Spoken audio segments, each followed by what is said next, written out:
Dalam 30 detik, dua orang ini paksa harus menemukan batu giok di dalam bebatuan.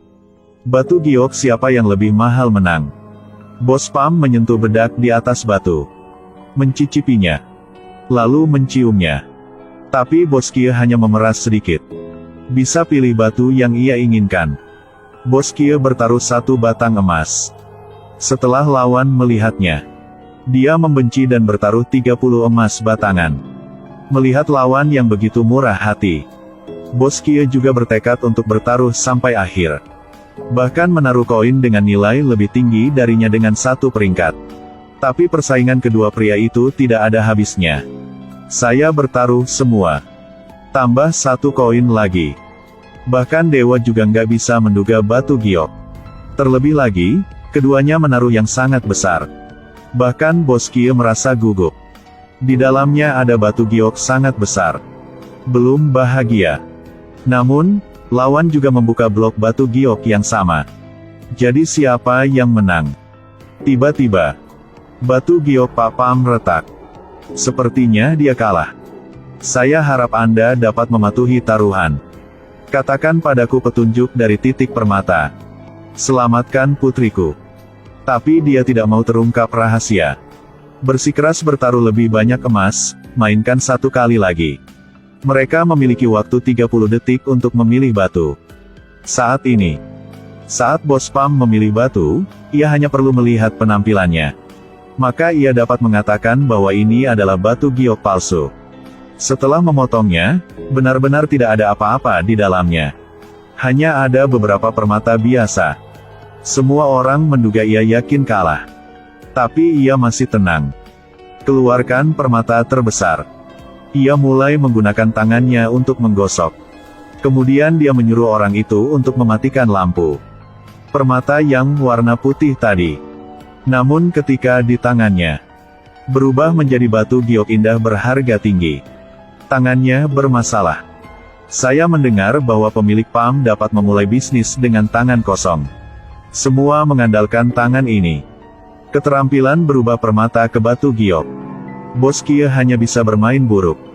Setelah memilih batu, mata kiri baru saja memancarkan cahaya biru. Langsung rusak. Untungnya, ketika ia membukanya, itu adalah rubi yang mahal. Tidak ada kerugian kali ini. Mutiara darah muncul di dunia ini. Bos Kie ini memang Raja Batu Giok memiliki reputasi abadi. Bos Pam hanya harus setuju. Beritahu rahasia berubah permata ke batu giok. Tapi tak disangka. Sampai malam, orang yang datang adalah. Persaingan sangat ketat. Saat Daikie masuk ke dalam, ayahnya sudah mati. Ia merasa menyakitan. Ada banyak pembunuh di sekitarnya. Seseorang bahkan memegang mutiara transparan yang berkilauan. Bentuknya sepertinya hati ayahnya. Ia memang shock. Ia merasa sesuatu di dalam tubuh terbangun. Lalu ia pingsan. Tunggu sampai Daikie sadar, ia menemukan batu di matanya telah berubah. Ia bisa melihat menembus cangkangnya. Lihat batu giok di dalamnya. Mungkinkah ini kemampuan menyadari giok keluarga? Tidak hanya dapat mengenali batu giok asli, juga dapat mengubah bagian manapun dari tubuhnya menjadi batu giok. Dia pergi keluar. Dia melihat pria yang aneh. Tichzang berkata dengannya. Bos Pam telah minta pembunuh membunuh Daikie. Saat ia mengusir ke kamar, hanya melihat 2 saudara perempuan Daikie. Batu giok jantung dicuri oleh Bos Pam. Dia yakin harus membalas dendam. Jadi ketika dia mendengar akan ada kompetisi tentang batu giok, dia segera mendaftar untuk berpartisipasi. Bos Pam minta seseorang untuk bertaruh ke sana. Di bawah syal merah ini ada batu giok ungu. Harganya yang tinggi. Melihat itu, Daikie hanya bisa bersembunyi di kamarnya. Mengaktifkan kekuatan permata. Dia berniat untuk mengeluarkan mutiara sebagai taruhan. Memang ia tergila. Bahkan pemilik Pam ketika dia melihat mutiara juga takut. Kali ini, jenis batunya sama. Pemilik Pam mengatakan ini adalah permata indah yang langka. Daikie memiliki reaksi sebaliknya. Baru saja akan dimulai. Lawan tiba-tiba tertarik pada objek yang ditaruh. Ini bros dada Siu Kie. Apakah Anda ingin menang atau ingin adik perempuan? Hal ini tak perlu diskusi. Yakin aku memilih adik perempuan. Tichzan dengan cepat menghentikan Tie Kie.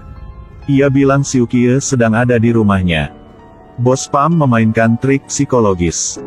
Keduanya memutuskan untuk menugaskan kerja sama. Semua orang kembali untuk melindungi Siu Kie. Semua orang terus bermain. Batunya baru saja dipotong sedikit. Penilai batu kagum meneriakkan batu giok yang indah. Tapi tak disangka, warna hijau itu hanya sebagian kecil. Bernilai kurang dari 1 emas batangan. Bos Pam gak berani percaya. Dia bergegas dan memotong pisau dengan sangat keras. Hasil dalamnya hanya benang katun. Pak Pam. Busuk di dalam. Dia tidak tahan ditunjuk oleh orang-orang.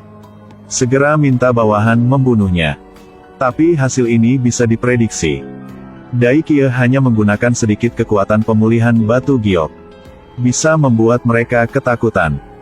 Dia dengan sewenang-wenang mengangkat tangannya. Mampu melempar Bos Pam sesuka hati. Sekarang ia baru tahu. Apa yang mengubah batu menjadi batu giok? Sungguhan, dia menggunakan ramuan ajaib. Kaki Siu Kie juga karena ini. Dia menuangkan air obat pada Bos Pam. Memaksanya untuk memberikan penawarnya. Dalam sekejap, itu terbakar ke batu.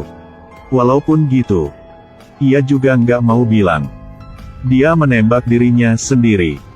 Sangat marah sehingga Dai Kie hampir kehilangan kendali. Untungnya, Tichzang membawa Siu Kie ke sana. Bisa membuatnya tenang. Sampai ia sembuh. Ia telah tidur di tempat tidur Tichzang. Mutiara juga dikembalikan ke tempat asalnya. Tichzang juga menghilang.